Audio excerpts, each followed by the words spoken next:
Hello बच्चों, let's read this question. The question says state true और false limiting friction is greater than sliding friction. तो इस question के अंदर हमें बोल रखा है कि हमें ट्रू या फॉल्स जो स्टेटमेंट है वो फाइंड आउट करना है। हमें स्टेटमेंट क्या गिवन है कि जो लिमिटिंग फ्रिक्शन है वो ज़्यादा होता है स्लाइडिंग फ्रिक्शन से। तो बात करते हैं हम लोग की कंसेप्ट की।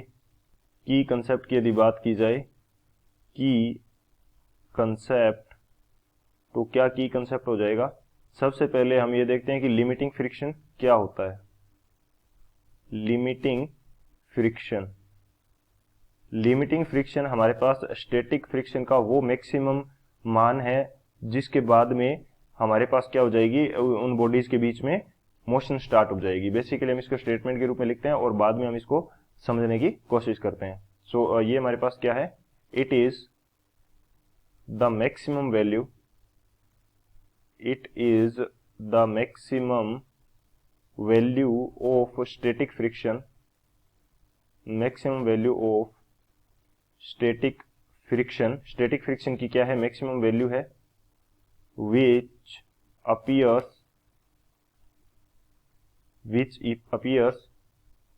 when an object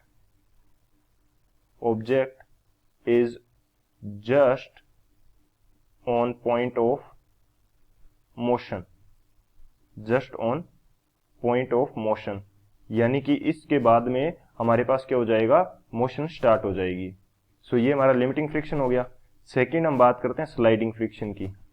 sliding friction क्या हो जाएगा, स्लाइडिंग फ्रिक्शन हमारे पास वो फ्रिक्शन है जो यदि कोई एक ऑब्जेक्ट दूसरी ऑब्जेक्ट की सरफेस के ऊपर क्या कर रही है, स्लाइड करते हुए मोशन कर रही है, तो उन दोनों सरफेसेस के बीच में जो फ्रिक्शन फोर्स अप्लाई होगा उसको क्या बोलेंगे, sliding friction. When an object move on another by sliding, तो जो फ्रिक्शन होगा वो क्या कहलाएगा, sliding friction. Then friction between them is sliding friction। तो ये फ्रिक्शन हमारे पास क्या होगा, स्लाइडिंग फ्रिक्शन होगा। तो ये दो हमारे मेन की कंसेप्ट हो जाएंगे। इन दोनों की कंसेप्ट की हेल्प से इस क्वेश्चन को सॉल्व करते हैं। अब यदि मैं बात करता हूं सॉल्यूशन की, तो सॉल्यूशन हमारे पास क्या होगा, जो हमारा लिमिटिंग फ्रिक्शन है वो क्या है, स्टैटिक फ्रिक्शन का पार्ट है, क्योंकि स्टैटिक फ्रिक्शन की मैक्सिमम वैल्यू है।